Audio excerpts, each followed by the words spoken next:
आज हामी भगवत गीताको प्रथम अध्याय, जो प्रथम अध्यायको नाम, प्रथम अध्यायलाई अर्जुन विषाद योग भनेर नाम दिइएको छ।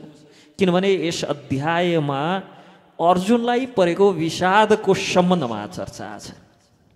अर्जुनको विषाद, यसकारण यसलाई अर्जुन विषाद योग।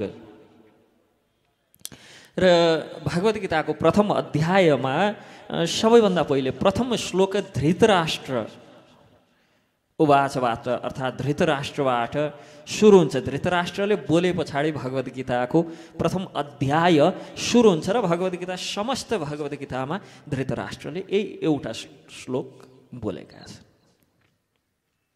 र प्रथम श्लोकदेखि 11औं श्लोकसम्म धृतराष्ट्रको प्रश्न र सञ्जयको उत्तरको रूपमा दुवैतर्फका सेनानायकहरू अनि ती सेनानायक सँगसँगै प्रधान जो शूरवीरहरू छन्, युद्धका लागि तयार भएका, ती युद्धका लागि तयार भएर बसेका शूरवीर अनि ती युद्ध नायकहरू, सेनापतिहरू, अतिरथीहरू, महारथीहरूका सम्बन्धमा चर्चा, तिनीहरूको यसको गान भएको छ। र श्लोक सङ्ख्या 12 देखि 19 सम्ममा कसले कस्ता प्रकारका शङ्ख बजाए।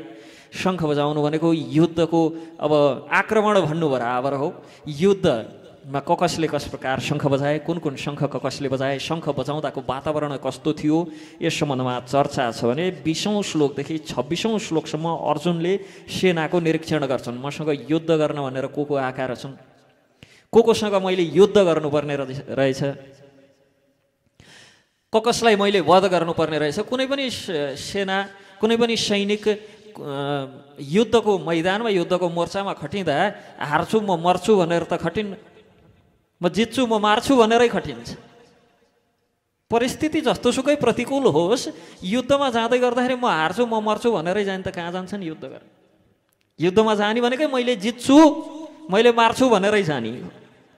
त्यसकारण अर्जुनले मसँग मेरो हातबाट मर्नका लागि भनेर को आएका रहेछन् हेरौँ त, सेनाको निरीक्षण गर्छन्। र तत्पश्चात श्लोक सङ्ख्या 28 देखि, किनभने प्रथम अध्यायमा 47 श्लोकहरू छन्, ती 47 श्लोकहरू मध्येबाट अब 28औं श्लोकदेखि 47औं श्लोकसम्म अर्जुनको विषाद, मोह, शोकग्रस्त अवस्था, शोकयुक्त वचनहरू, युद्ध नगर्नका लागि अर्जुनले बनाएका अनेक बहानाहरूको चर्चा छ। यस अध्यायमा भगवानले बोल्नु नै हुन्न। बिचारा अर्जुन अब युद्ध कसरी नगर्ने, एकछिन अगाडिसम्म मेरा हातबाट मर्नका लागि भनेर को आएका रहेछन् हेरौँ त भन्दै थिए, एकछिन पछाडि युद्ध नगर्नेमा पुगे, रोन लागे। शोकयुक्त, मोहयुक्त, भययुक्त, विषाद, यी सबैलाई बहाना बनाएर युद्ध कसरी नगर्ने, युद्ध कसरी टार्ने, युद्ध नै टरेन भने पनि आफू चाहिँ कसरी त्यहाँबाट भाग्ने भन्नेतिर पुगे। यस सम्बन्धमा प्रथम अध्यायमा चर्चा छ। धृतराष्ट्र उवाच धर्मक्षेत्रे कुरुक्षेत्रे समवेतायुयुत्सव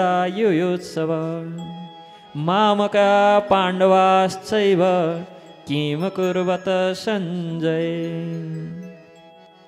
यस प्रकार भागवत गीता सुरु हुन्छ धृतराष्ट्रको वचनबाट। धृतराष्ट्र उवाच, धृतराष्ट्रले भन्छन्, के भन्छन्? धर्मक्षेत्रे कुरुक्षेत्रे, कुरुक्षेत्रको धर्मक्षेत्रमा जम्मा भएका सङ्ग्रहित भएका जम्मा भएका समवेता यो उत्सव मामका अर्थात् मेरा, पाण्डवाश्चैव पाण्डवहरूका सन्तानले किम कुर्वत सञ्जय। के भन्छन् त? कुरुक्षेत्रको त्यो धार्मिक स्थलमा जम्मा भएका, युद्ध गर्ने मनसायले जम्मा भएका मेरा र पाण्डुका छोराहरूले के गरे, यस सम्बन्धमा मलाई जान्ने इच्छा छ। उनको यो इच्छा, धृतराष्ट्रको इच्छा भगवत गीताको प्रथम श्लोक हो। यहाँ युद्ध क्षेत्रमा साक्षात भगवान श्रीकृष्णचन्द्र एवं अर्जुन बीच भएको वार्तालाप नै जो गीताको रूपमा छ। धृतराष्ट्रले भन्ने शब्दबाट, यो पदबाट गीता सुरु हुन्छ। धृतराष्ट्र धृतराष्ट्र जो अतिशय राज्यको लालसा राख्ने, धृतराष्ट्रका दुईटा अर्थहरू हुन्छन्। अतिशय राज्यको लालसा भएको, राज्यका लागि जस्तो सुकै धृष्टता पनि गर्न पछि नहट्ने, अथवा धृतराष्ट्र भित्रैदेखि अन्धो। अन्धोको अर्थ आँखा नदेख्नेलाई अन्धो भन्दैन। अन्धोको अर्थ जसले न्याय र अन्याय छुट्याउन सक्दैन, जसले सही र गलत छुट्याउन सक्दैन, जसले सही हुँदैछ कि गलत हुँदैछ देख्न सक्दैन, त्यो सही र गलत बीचको फरक देख्न नसक्ने अन्धो हो धृतराष्ट्र। जसले सही र गलत छुट्याउन सक्दैन तिनलाई धृतराष्ट्र भन्नुपर्छ। अर्थात् भित्रैदेखि अन्धा छन्। बाहिरको यो चर्मचक्षुको अन्धो होइन, भित्रदेखि जो अन्धो छ, जसले सही र गलत नै छुट्याउन सक्दैन, त्यस्तो प्रकारको अन्धोलाई धृतराष्ट्र भनिन्छ। यस श्लोकमा धर्मक्षेत्र र कुरुक्षेत्र दुईटा पदहरू विशेष रूपमा प्रयोग भएका छन्। यसबाट धृतराष्ट्रले के भन्दैछन् भन्दा, त्यो समस्त सबै कुरुक्षेत्र त हाम्रै हो खासमा, किन हामी कुरुवंशी हौँ, मामका मेरा, अर्थात् हामी कुरुवंशी हौँ। अनि वास्तवमा कुरु त कौरव र पाण्डव दुवैका दुवैका पुर्खाहरू हुन् नि, दुवैलाई कुरुवंशी नै भन्नुपर्ने। तर होइन, के भन्दैछ, मामका पाण्डव आश्चर्य भयो, धर्मक्षेत्रे कुरुक्षेत्रे, कुरुक्षेत्र चाहिँ हाम्रो भयो, मामका पक्षको कुरुक्षेत्र भयो, अनि पाण्डवा ती चाहिँ छुट्टै हुन्। र भित्र संशय पनि देखिन्छ यही दुईटा पदबाट, धर्मक्षेत्रे कुरुक्षेत्रे, यो पदबाट भित्र धृतराष्ट्रको भित्र संशय पनि देखिन्छ, शङ्का पनि देखिन्छ। किन कुरुक्षेत्रे मात्र भने पनि हुन्थ्यो, धर्मक्षेत्रे कुरुक्षेत्रे किन भन्ने? किनभने कुरुवंशीहरूले पाण्डव र कौरवका वंश जो पुर्खाहरू छन्, ती पुर्खाहरूले विशेषतः महाराज कुरुले यो क्षेत्रमा तपस्या गरेका थिए। यसकारण यो तपस्थली भयो कुरुक्षेत्र, युद्धस्थली होइन। र यो तपस्या गरेर जसले यस क्षेत्रमा युद्धका समयमा प्राण त्याग्छ, त्यो व्यक्तिले स्वर्ग प्राप्त गर्छ। यो धर्मक्षेत्र भयो। अर्थात् के भन्न खोज्दैछ भने, धृतराष्ट्रभित्र शङ्का जो छ धृतराष्ट्रको हृदयमा, हामीले बोल्दै गर्दाखेरि भित्र हृदयमा लागेको शङ्का शब्दबाट नजानिदो पारले हाम्रो जुन यो सबकन्सियस माइन्ड हुन्छ, सुषुप्त अवस्थामा रहेको जो हाम्रो विवेक हुन्छ, त्यसले शब्द चयन यसरी गर्ने गर्छ कि शब्द चयन गर्दै गर्दा हाम्रो हृदयमा के छ, बोलेका शब्द र हामीले बोल्दै गर्दाखेरि चयन गरेका शब्दहरूले हाम्रो भाव प्रकट गर्छ। जस्तो दुईजनालाई भनेर खाना पकाइयो, ठ्याक्क खाने बेला दुईजना अर्का पाहुना थपे। अब पाहुनालाई हामीले त दुईजनालाई मात्र पकाएको छौँ, हामी मात्र खानियो, तिमीहरू नखाओ भन्न त मिलेन। अनि अब तिनलाई खाना आओ भन्नु पर्यो, अथवा हामी खाना जान्छौँ भन्नु पर्यो भनेदेखि हामीले शब्द चयन कसरी गर्ने गर्छौँ? हजुर त अब यतिखेर 9 बजे आउनु भएको छ, खारा आउनु भयो होला, हामी चाहिँ खान्छौँ है भनेर शब्द चयन गर्छौँ नि। त्यो भनेको हामी चाहिँ खाना गयौँ, तँ नखा है भन्न खोजेको शब्द चयन गर्दाखेरि। त्यस्तै गरी यहाँ धृतराष्ट्रले पनि धर्मक्षेत्रे शब्द चयन गर्नुको पछाडि त्यसको भित्र हृदयमा भएको भाव प्रकट हुँदैछ। के त यो त धर्मक्षेत्र हो। अब उसलाई पनि थाहा छ नि, आफ्ना पक्ष मेरा सन्तानहरू अधर्मको पक्षमा छन् भन्ने त थाहा छ। भनेपछि धर्मक्षेत्री अर्थात् यो क्षेत्र धर्मक्षेत्र हो। पक्कै पनि धर्मराज युधिष्ठिर जो सदा सर्वदा धर्मको पक्षमा छन्, अथवा जो धर्मको पक्षबाट लडाईँ गर्दैछन्, तिनीहरूलाई पक्कै पनि यो क्षेत्रको प्रभाव त पर्छ होला। धर्मक्षेत्रको प्रभाव त तिनीहरूको पक्षमा पर्छ होला। न कतै यो धर्म क्षेत्र, न कतै हामीले युद्ध गर्ने ठाउँ नै गलत त छानेनौँ। धर्मको प्रभाव हुने ठाउँमा, धर्म क्षेत्रमा युद्ध गर्न लागेपछि त धर्मको प्रभाव भएका व्यक्तिहरूको पक्षमा रिजल्ट आउन सक्छ। खेलकुदमा हामी भन्ने गर्छौँ नि, होम ग्राउन्ड र अवे भनेर। आफ्ना समर्थकहरू ज्यादा भएको ठाउँमा खेलमा विपक्षीलाई दबाव ज्यादा हुन्छ, आफ्नो पक्षमा प्रभाव ज्यादा हुन्छ। त्यस्तै गरी युद्धका मैदानमा पनि धर्मको स्थानमा, धर्मको क्षेत्रमा, धर्म क्षेत्रमा रहेर युद्ध गर्दै गर्दा कतै धर्मको प्रभाव त्यो धर्मको पक्षमा रहेका युधिष्ठिरहरूलाई ज्यादा पर्ने हो कि, र धर्मको दबाव, अधर्मको कारण मेरो पक्षमा ज्यादा दबाव पर्ने हो कि, मेरा छोराहरूको पक्षमा दबाव ज्यादा पर्ने हो कि। भलै कुरुक्षेत्र हो, त्यो मतलब हाम्रै क्षेत्र हो, कुरुवंशीहरूकै हो हुन त, तर पनि धर्म क्षेत्र त हो नि। शङ्का, धर्म क्षेत्रे कुरुक्षेत्रे, अर्थात् धर्मको प्रभावले गर्दा न कतै पाण्डवहरूले जित्ने हुन् कि त्यो भित्र कता भय छ, डर छ। सँगसँगै मामका पाण्डवाश्चैव, अनि त्यो द्वेष पनि छ। पाण्डव आफ्नै छोराहरू हुन् नि, दाइका छोराहरू भनेको त आफ्नै हुन् नि,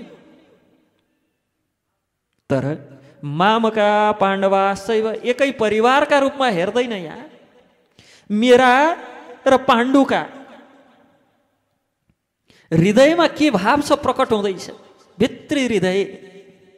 शब्द चयन यसरी मिलेर भएको छ कि अन्जानमै यसरी शब्द चयन भयो कि भित्र हृदयको भाव प्रकट भयो। धृतराष्ट्रले मामका पश्चात पाण्डवा पदको प्रयोग गर्नु झन् पक्षपात झल्किन्छ। पहिला पाण्डवा अनि मामका भने पनि हुन्थ्यो।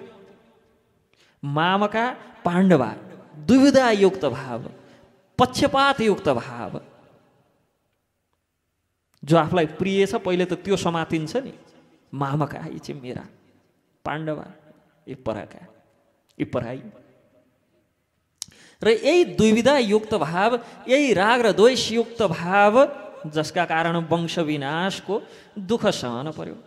मामका अबका श्लोकहरूमा मामका पदको जवाफ दिने क्रममा सञ्जयले दोस्रो श्लोकदेखि 13औं श्लोकसम्म दुर्योधनका क्रियाकलापहरू बताउनुहुन्छ। दुर्योधनले के गर्यो, किन पहिले मामका मेरा दुर्योधनले के गरे भनेर प्रश्न गर्छ नि त यहाँ। यसकारण पहिला त्यही मामका पदकै उत्तर दिनुहुन्छ। तत्पश्चात 14औं श्लोकदेखि 19औं श्लोकसम्म पाण्डवा पदको उत्तर आउँछ कि पाण्डवहरूले के गरे। यहाँ प्रश्न जसरी सोधेको छ सञ्जयले उत्तर त्यसै गरिदिन्छन्। पहिला मामका भनेर सोध्यो, मेरा छोराहरूले के गरे, मामका पाण्डवाश्चैव, त्यस पछाडि बल्ल पाण्डवहरूले के गरे। र उत्तर दिँदाखेरि पनि दोस्रो श्लोकदेखि 14औं श्लोकसम्म मामका पदको उत्तर आउँछ कि मेरा छोराहरूले के गरे भनेपछि दुर्योधनहरूले के गरेको उत्तर आउँछ। र त्यस पछाडि 14औं श्लोकदेखि 19औं श्लोकसम्म पाण्डवहरूले के गरे, पाण्डुपुत्रहरूले के गरे त्यसको उत्तर दिनुहुन्छ। यहाँ मेरा र पाण्डुपुत्रहरू भन्ने जो मतभेद छ, जो राग र द्वेष, त्यो मतभेदबाट उत्पन्न भएको राग र द्वेषको फलस्वरूप जो वंश विनाश हुन्छ, त्यही जसरी दही मन्थन गर्दाखेरि घिउ आउँछ, त्यसै गरी यहाँ मामका र पाण्डवा यो दुईटाको भेदबाट जो हलचल उत्पन्न हुन्छ, अब यो हलचलको प्रतिफल स्वरूप अर्जुनको हृदयमा कल्याणको अभिलाषा जागृत हुन्छ। र त्यो कल्याणको अभिलाषा, त्यो दया, त्यो प्रेमका कारण गीतारूपी घिउ सबैका लागि सुलभ हुन्छ। सञ्जयले उत्तर दिन लाग्छन्। दृष्ट्वा तु पाण्डवानीकं व्यूढं दुर्योधनस्तदा आचार्यम् उपसंगम्य राजा वचनमब्रवीत्। उत्तर दिन लाग्छन् कि दृष्ट्वा तु पाण्डवानीकं, कि पाण्डुका छोराहरूले रचना गरेको जो व्यूह छ सैनिकहरूको, त्यो व्यूह देखेर दुर्योधनस्तदा, दुर्योधन जान्छन्। कहाँ जान्छन्? आचार्यम उपसंगम्य, आचार्यको समीपमा जान्छन् र भन्न लाग्छन्। र यो सुरुका जो मामका भन्ने पदको उत्तर दिँदै गर्दाखेरि सञ्जयले जो 12वटा श्लोकमा उत्तर दिन्छन्, दोस्रो श्लोकदेखि 13औं श्लोकसम्म, त्यहाँ बडो गम्भीर कूटनीति छ कि दुर्योधन कुन स्तरको कूटनीतिज्ञ थियो। त्यो कूटनीति यहाँ देखिन्छ 12वटा श्लोकमा। वास्तविक कूटनीति के हो यहाँ देखिन्छ। र राज्य सञ्चालन गर्ने सबैले सिक्नुपर्ने कुरा छ। यहाँ विशेषतः क्षेत्रीयहरूले सिक्नुपर्ने कुरा छ। दुर्योधनबाट नसिकि नहुने कुरा छ। यहाँ यस्तै कुराहरू नसिक्ने भएकै भएर अहिले पाङ्नो पुच्छरका हुने हुन् सबै। किन अब यस्तो सिक्नुपर्ने कुरा सिक्दैनन्? के भन्छन् भने दुर्योधनबाट यस्ता कूटनीतिका कुरा सिक न भन्यो भनेदेखि त्यस्तो दुर्योधन जस्तो भिलेन क्यारेक्टरबाट पनि सुन्यो, खलनायकबाट पनि सिक्ने हो भन्छन्। अनि युधिष्ठिरबाट केही सिक न भन्यो भने युधिष्ठिर त जड सूत्रवादी थिए भनिहाल्छन्। दुवैबाट सिक्दैनन्। र यहाँ अब दुर्योधनले के गरे, दुर्योधनले कस प्रकारको कूटनीति अपनाउँछन्, के गर्छन् भन्ने सम्बन्धमा चर्चा आउँछ। पश्यैतां पाण्डुपुत्राणां आचार्यं हतिं च व्यूढां द्रुपदपुत्रेण तव शिष्येण धीमता। आचार्यम उपसंगम्य राजा वचनमा अब्रवीत कि आफ्ना गुरुका समीपमा द्रोणाचार्यका समीपमा गएर भने सेनापति को थिए पाण्डवरका कौरवरका भीष्म पितामह। अब युद्धका तयारी कोसँग गर्नुपर्ने? सेनापतिसँग, तर होइन द्रोणाचार्यसँग गयो, ब्राह्मणसँग। वास्तवमा जसलाई युद्धसँग कुनै लिन दिनै नहुनु पर्ने, कुनै उद्देश्य युद्धसँग के लिन दिनु? ब्राह्मण लडाइँसँग के लिन दिनु? लडाइँ हुँदैछ राज्यका लागि, बिचारा ती ब्राह्मणलाई के लिन दिनु? बिचारा ती ब्राह्मण युद्धका मोर्चामा खटिएका छन्। अनि सेनापतिसँग गएर तयारी गर्नुपर्ने युद्धका विषयमा कस कहाँ जान्छ? ती ब्राह्मणसँग जान्छ, सेनापतिलाई छोडेर, भीष्मलाई छोडेर द्रोणसँग जान्छ। आचार्यम उपसंगम्य, आचार्यको सङ्गमा गएर भन्न लाग्यो पश्यैतां पाण्डुपुत्राणां आचार्यम हतिं जमुं व्यूढां द्रुपदपुत्रेण तव शिष्येण धीमता। हे आचार्यवर, हे गुरुदेव, हजुरको बुद्धिमान शिष्य, धीमताम एकदम बुद्धिमान शिष्य को द्रुपद पुत्रेण, द्रुपदको छोरो, तब शिष्येण, तपाईँको शिष्य। तीनटा सम्बन्ध बताउँदैछ यहाँ। एउटा तपाईँको शिष्य, तब शिष्येण धीमताम, तपाईँका शिष्यहरू मध्येको पनि बुद्धिमान शिष्य। र को अर्को सम्बन्ध? द्रुपद पुत्रेण, तपाईँको त द्रुपदसँग पनि विशेष सम्बन्ध छ क्यार, त्यो द्रुपदको पनि छोरो हो फेरि। र के गरेको छ यसले?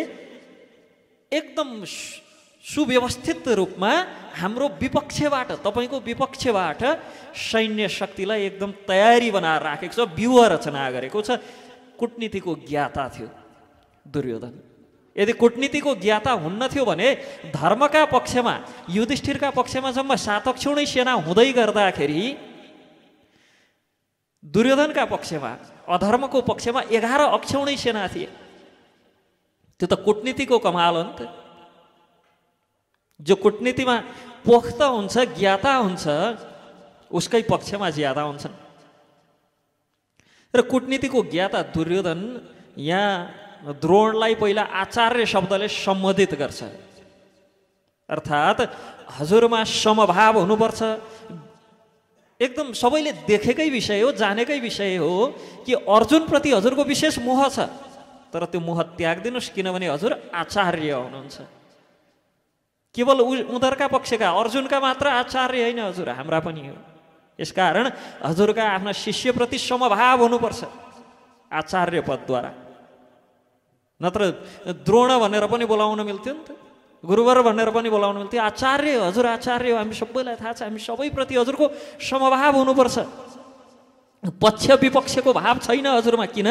दुवै पक्षमा हजुरकै सन्तान समान विद्यार्थी शिक्षार्थी न छौँ दुवै पक्षमा। हजुरमा त छैन त्यस्तो भेदभाव दुवै पक्षप्रति। आचार्य, हे कौरव र पाण्डव दुवै पक्षका गुरुवर, तपाईँमा पक्ष विपक्षको भाव छैन नि। जसको फलस्वरूप तपाईँले तब शिष्येण धीमता, कसलाई पनि शिष्य बनाउनु भयो?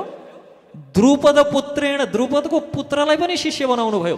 यदि भेदभाव हुन्थ्यो भने दृष्टद्युम्न तपाईँको शिष्य कदापि हुँदैन थियो। किन? पूर्व इतिहासतर्फ जानुपर्छ।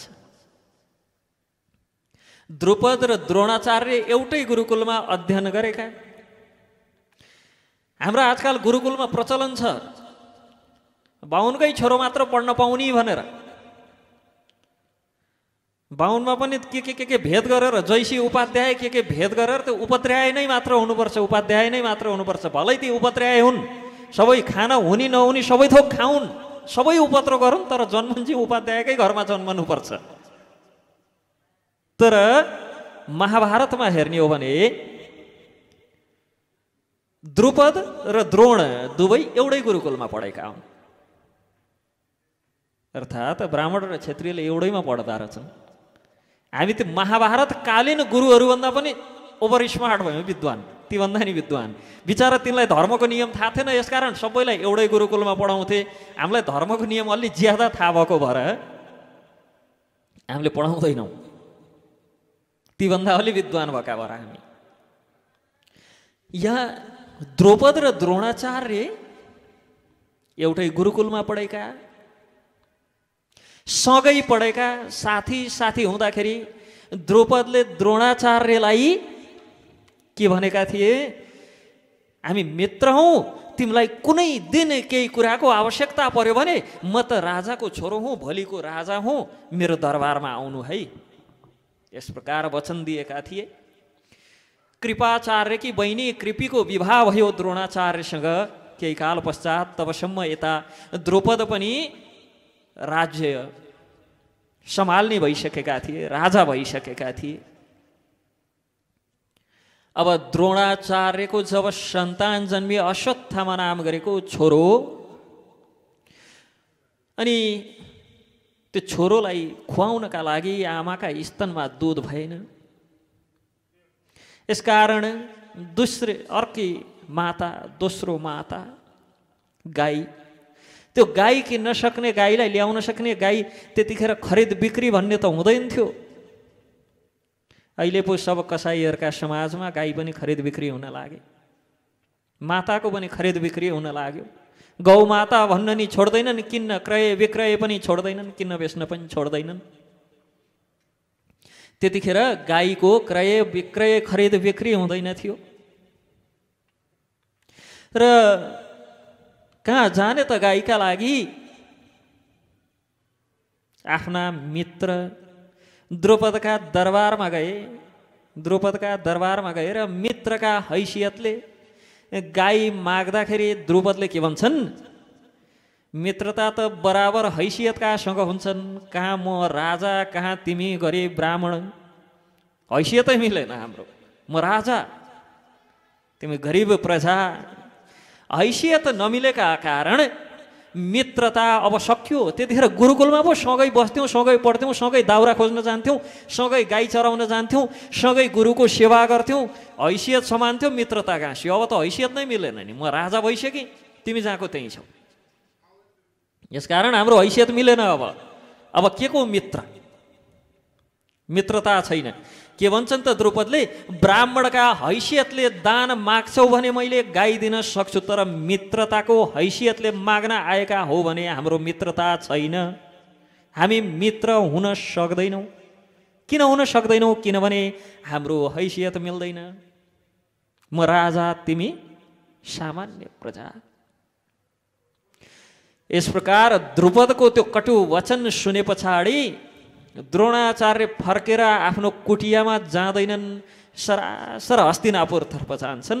हस्तिनापुरमा खोजी हुँदै थियो योग्य गुरुको, र त्यहाँ ती युवराजहरूलाई शस्त्र अस्त्र सिकाउने,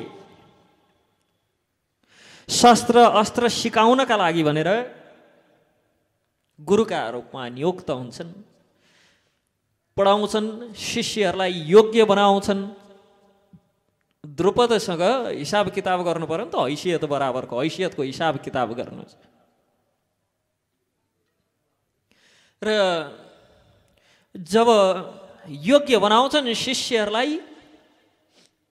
शिष्यहरूलाई साथमा राखेर गुरुदक्षिणा शिष्यहरूले निवेदन चढाउँछन्, भगवान हामीले गुरुदक्षिणाका रूपमा के दिउँ? तब द्रोणाचार्य गुरुदक्षिणाका रूपमा द्रौपदको राज्यमाथि आक्रमण गर्नु र द्रौपदलाई बन्दी बनाएर यहाँ लिएर आउनु। तुरुन्त सारा कौरव सेना सजधज गरेर बेवकुफ दुर्योधन कर्णलाई समेत साथमा लिएर युद्ध गर्नु भनेर हिँड्छ। पाण्डवहरू बिचारा बस्छन्, जान्छ युद्ध गर्नु भनेर नराम्रोसँग द्रौपदसँग हारेर फर्किन्छ। अब गुरुले गुरुदक्षिणा जे शिष्यले दिन सक्छन्, शिष्यलाई जेको लागि योग्य बनाइएको छ त्यही योग्यता बमोजिमको मात्र माग्छन् गुरुदक्षिणा। उसो भए कौरवहरूले किन दिन सकेनन् त? किनभने 100 भाइ ती धृतराष्ट्रका छोरासँग गुरुदक्षिणा मागेको, त्यो कौरव सेनासँग, हस्तिनापुरसँग अथवा त्यो कर्णसँग गुरुदक्षिणा मागेको होइन। गुरुदक्षिणा त आफ्ना शिष्यहरूसँग मागेको। पञ्च पाण्डव गए अब गुरुदक्षिणा। 5 पाण्डवले द्रौपदलाई जितेर युद्धमा बन्दी बनाएर लिएर आए। द्रोणाचार्यले भन्नुहुन्छ, मैले मेरा शिष्यहरूसँग गुरुदक्षिणा मागेको, हस्तिनापुरसँग गुरुदक्षिणा मागेको होइन। हस्तिनापुर सारा लागेर जब गुरुका लागि दक्षिणा दिन भनेर गए, स्वाभाविक रूपमा युद्धमा हार भयो। किन? गुरुदक्षिणा हस्तिनापुरले दिने होइन नि, कौरव र पाण्डवले दिने हो। पाण्डवहरू आफ्नो सामर्थ्यमा र आफ्ना गुरुले आफूलाई दिनुभएको शस्त्र अस्त्रको ज्ञानमा पुरा विश्वस्त भएर गुरुदक्षिणाका लागि भनेर द्रौपदका दरबारमा गए, द्रौपदसँग युद्ध गरे, बन्दी बनाएर ल्याए। द्रोणाचार्यले तत्क्षण द्रौपदबाट आदि राज्य खोसेर आफ्नो छोरालाई त्यहाँको राजा बनाइदिनु भयो, अश्वत्थामालाई। अनि यता आदि राज्य द्रौपदलाई नै फिर्ता दिनुभयो। अब भन्नुभयो तिम्रो र मेरो राज्य पनि बराबरको भयो, अब त समान हैसियत होला नि, अब मित्रता हुन्छ नि, ल अब मित्रता गरौँ, हैसियत समान भयो, अब हैसियत मिलो अब तिम्रो र मेरो। किन? समान हैसियतवालासँग मात्र मित्रता हुन्छ भनेका थियो नि। अब समान हैसियत भयो, राज्य तिम्रो र मेरो बराबर छ, समान हैसियत भयो, अब मित्रता गरौँ। अनि द्रौपदले त्यो अपमानको बदला लिनका लागि अब के गर्ने? द्रौपदलाई मार्न त सकिन्न। द्रौपदले सोध्छन् द्रोणलाई मार्न त सकिन्न, यस्ता त शिष्य छन् 5 वटा आएर मलाई बन्दी नै बनाएर लिएर गए। मान्छे यिनलाई मैले युद्ध गर्न त सक्दिनँ। तब यज्ञ आरम्भ गरेर त्यो यज्ञबाट केवल द्रोणाचार्यकै वध गर्नका लागि भनेर 2 जना उत्पत्ति भएका थिए। 2 जनाको प्राकाट्य भएको थियो, द्रौपदी र धृष्टद्युम्न। धृष्टद्युम्न यज्ञबाट निस्केकै केका लागि? द्रोणाचार्यको वध गर्नका लागि। तर फेरि के पनि हो, तब शिष्यण धीमता। द्रोणाचार्यलाई वध गर्न भनेर यज्ञबाट प्रकट भएको। प्रकट भएपछि द्रोणाचार्यसँग युद्ध गर्न सक्ने, द्रोणाचार्यलाई वध गर्न सक्ने बनाउनु पर्यो। उनी समानको बनाउनका लागि कसले शस्त्र अस्त्र सिकाउन सक्छ? शस्त्र अस्त्र कसले सिकाउने व्यक्ति पनि त चाहियो। उनी जति योग्य लिएर जान्छन्। द्रौपदले कसकामा? द्रोणाचार्यकैमा। हेर्नुहोस्, त्यतिखेर धर्मपरायण कति हुन्थे व्यक्तिहरू भन्ने कुरा। द्रोणाचार्यले यो त यज्ञबाट मलाई नै मार्न भनेर उत्पत्ति भएको, यसलाई मैले शस्त्र अस्त्र सिकाउने हो, सिकाउँदिनँ यसलाई भन्न पनि पाउँथे। अथवा त्यसलाई गुरुकुलमा लिने तर नसिकाउने गर्न पनि पाउँथे, अथवा पुरा नसिकाउन पनि सक्थे। होइन, कुनै प्रकारको भेद बुद्धि राखेनन् द्रोणाचार्यले। आफ्नो कर्तव्य कर्ममा लागे, आफ्नो स्वधर्ममा स्थित भए। मेरो धर्म, म शिक्षक भएका नाताले मेरो धर्म पढाउनु हो, सिकाउनु हो, यिनलाई योग्य बनाउनु हो। जति मेहनत उनले अश्वत्थामा आफ्नै छोरोमाथि गरे, जति मेहनत आफ्नो प्रिय शिष्य अर्जुनमाथि गरे, जति मेहनत ती भीम, युधिष्ठिर, दुर्योधन आदि माथि गरे, त्यति नै मेहनत त्यो दृष्टद्युम्नलाई योग्य बनाउन पनि गरे। दृष्टद्युम्नलाई योग्य शिष्य बनाए। यसकारण धीमतः पद प्रयोग भएको छ यहाँ। यो बुद्धिमान बनाएको पनि त तपाईँले हो। उता फेरि द्रुपदले पनि सोच्न सक्थे यसैलाई मार्नका लागि छोरो जन्माएको, लगेर राखौँला त्यतै निमाठेर इनारमा फाल्दियो भनेर पनि त सोच्नु पर्थ्यो। सोचेनन् कि कति धर्मपरायण हुन्छन् व्यक्तिहरू। मलाई मार्नका लागि भनेर जन्मेको व्यक्ति मैले नै योग्य बनाएर यति सिकिस् भने मलाई मार्न सक्छस् भन्ने बनाएर पठाउनु पर्ने। कर्तव्यपरायणताको त्यो पराकाष्ठ। अनि विश्वास कति थियो फेरि द्रौपदलाई, सोच्नुपर्ने। मैले त त्यही लगेँ भने त पुरा सिकाउँदैनन् कि, अलि कमजोर बनाएर पठाउँछन् कि, खान दिँदैनन् कि, किन? केका लागि जन्माएको दृष्टद्युम्नलाई? यज्ञ गरिकन। यज्ञबाट जन्माएकै केका लागि? यज्ञबाट जन्माएकै तिनै द्रोणाचार्यलाई मार्नका लागि। अब द्रोणाचार्यकै काखा लगेर कसरी हालिदिने आफ्नो 4 वर्षको नाबालक सन्तान? 4-5 वर्षको उमेरमा त गुरुकुलमा पठाइन्थ्यो। अहिले जस्तो 18 वर्षको उमेरसम्म मेरो बाबा मेरो राजा खाउ खाउ भनेर मुखा कोचाउने प्रचलन थिएन। मेरो राजा ओहो मेरो बाबुले माम खाएन लाउ चाउ चाउ खाउ भन्ने प्रचलन थिएन त्यतिखेर। त्यतिखेर त 4-5 वर्षको भएपछि टपक्क टिपेर लगाएर गुरुकुलमा राखिदिन्थे। त्यही भएर यस्ता धर्मपरायण हुन्थे। अब अहिले त चाउचाउ र बिस्कुट खाएर बनेको मती कस्तो हुने? 18 वर्षसम्म राजा जसरी मेरो बाबा भनेर पालो, 18-20 वर्ष पछाडि थाहै हुन्न बा आमालाई, बिचारा उता मुद्दा हालिसक्छ अंशको। थाहा पनि हुन्न, एकैचोटि अदालतको सूचना आएछ थाहा हुन्छ यसलाई छोरो त ठुलो भइसकेछ भनेर। हिजोसम्म त खुवा जस्तो लाग्थ्यो, मुखा कोचा जस्तो लाग्थ्यो। यी यसरी लगेर 4-5 वर्षको उमेरमा गुरुकुलमा थचार्दै पो कतिलो भएर आउँछन्। र द्रौपदले सोचेनन्, एक रत्ती पनि सोचेनन् कि द्रोणाचार्य कहाँ लगेर राख्दाखेरि न कतै द्रोणले यसलाई योग्य नबनाउनु हुन् कि अयोग्य नै छोडिदिने हुन् कि बिचैमा छोडिदिने हुन् कि, त्यस्तो सोचेनन्। किन? विश्वास आफू धर्ममा स्थापित छ भने, आफू धर्मको मार्गमा छ भने उसले त सबैलाई धर्मकै मार्गमा रहेको देख्छ नि। ब्राह्मणको वास्तविक गुण पनि द्रोणाचार्यले ओहो यो त मेरो दुश्मनको छोरो, मलाई मार्नका लागि भनेर उत्पन्न भएको, यसलाई मैले पुरै चाहिँ अब सिकाएर सबै थोक जान्ने बुझ्ने बनाएर खुवाएर पिलाएर हट्टाकट्टा मुस्तण्डे बनाउँछु, म त्यतिखेरसम्म बुढो हुन्छु अनि मलाई नै मार्छ। त्यस्तो रतिभर सोचाएन। किन? उनी स्वधर्ममा स्थित थिए। जो स्वधर्ममा स्थित हुन्छ, अभयता निर्भयता पहिलो गुण हो धर्मको। जो धर्ममा छ उसलाई कुनै प्रकारको भय, कुनै प्रकारको डर हुँदैन। अभय थिए, निर्भय थिए र स्वधर्म परायण थिए। मेरो धर्ममा शिक्षक भएपछि मेरो धर्म पढाउनु हो, कुनै भेदभाव बिना। यो मेरो दुश्मन हो, यो मेरो मित्र हो, यो मेरो साथी हो, यो मेरो होइन, यस प्रकारको कुनै प्रकारको भेदभाव नराखिकन अध्यापन गराउनु अध्यापकको स्वधर्म हो, कर्तव्य हो। त्यो कर्तव्य परायण भएका कारण उनले त्यसलाई पढाए, दृष्टद्युम्नलाई योग्य बनाए। कति योग्य बनाए त भन्दाखेरि अब विपक्षको सेनाको व्यूह रचना गर्ने सेनापति नै दृष्टद्युम्न थियो। पाण्डवहरूको सेनाको सेनापति दृष्टद्युम्न। त्यति योग्य बनाए कि भीम, अर्जुन, युधिष्ठिर आदि सबै त्यहाँ हुँदा हुँदै सेनापतित्व, सेना नायक को भयो त? दृष्टद्युम्न भयो। यतापट्टि कौरवहरूको पक्षमा जुन पदमा, जुन स्थितिमा भीष्म पितामह थिए, त्यही स्थिति र त्यही पदमा पाण्डवहरूका पक्षबाट को भयो? दृष्टद्युम्न भयो। यति योग्य बनाए। र यही कुरा यहाँ द्रुपद पुत्रेण पद प्रयोग गरेर बताउँदैछ कि आचार्य द्रोणलाई पहिले त आचार्य भनेर सम्बोधन गर्यो, कि हजुर दुवै पक्षप्रति समभाव राख्नुपर्छ है भनेर बतायो।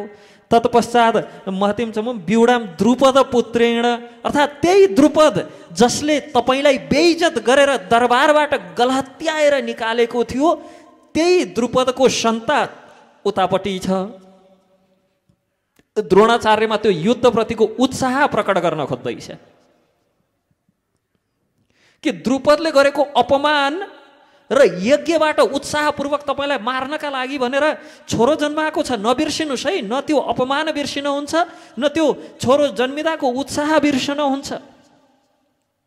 त्यो प्रसङ्ग ताजा गराउँदैछ, सम्झाउँदैछ त्यो प्रसङ्ग कि तपाईँको वधका लागि भनेर छोरो जन्माएको नबिर्सिनुहोस्।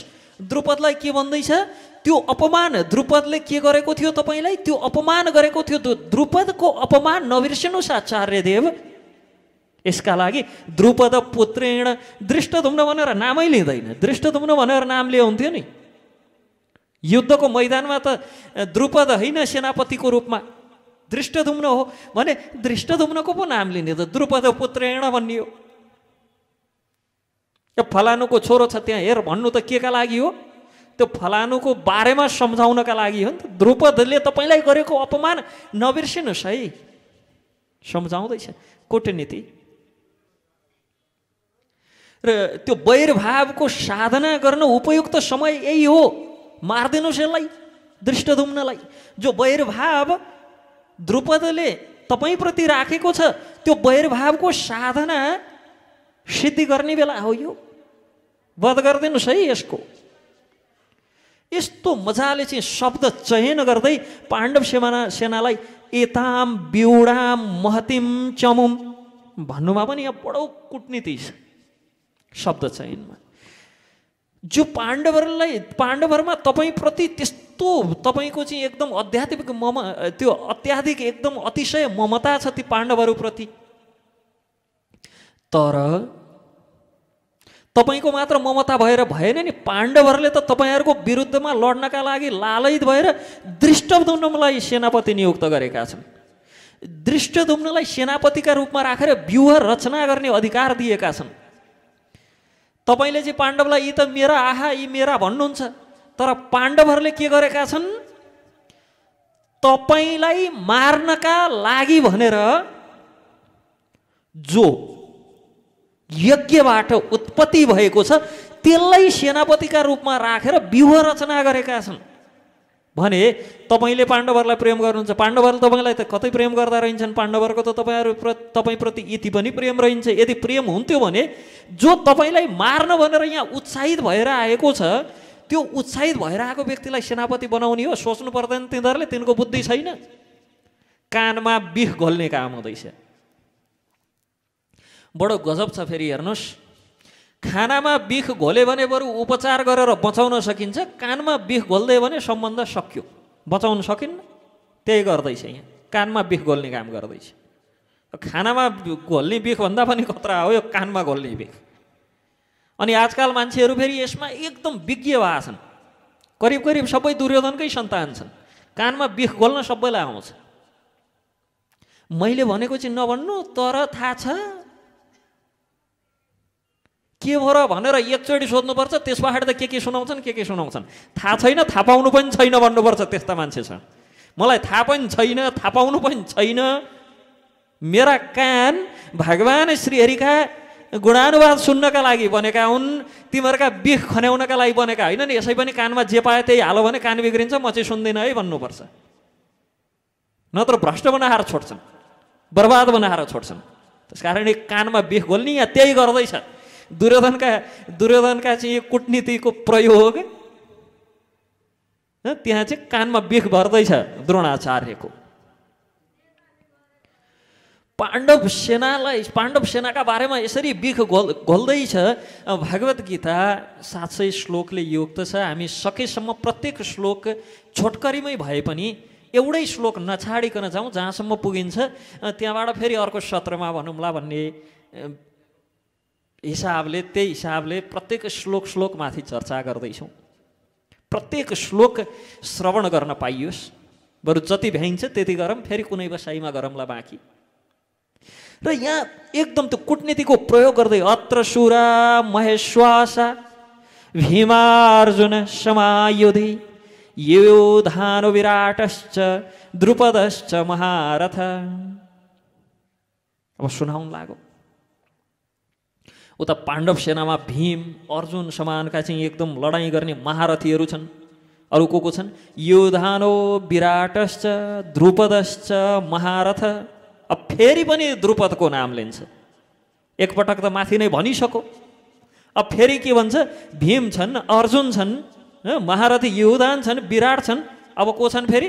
द्रुपदश्च महारथ। द्रुपद जस्ता महारथी पनि छन्। कति पटक भन्ने एउटै द्रुपदको नाम, बार बार त्यो अपमान सम्झाउँदैछ। यता एकदम युद्ध गर्ने कुरा कतै पनि अल्छी गर्ने होइन नि, माया माया गर्ने होइन। ओहो मेरो अर्जुन त प्रिय शिष्य भनेर त्यो प्रियतमको भाव यहाँ युद्ध क्षेत्रमा युद्धको स्थानमा देखाउने होइन, युद्धमा वीरता देखाउने हो, प्रेम देखाउने होइन। त्यो अपमान सम्झिने, त्यो वैरता सम्झिने।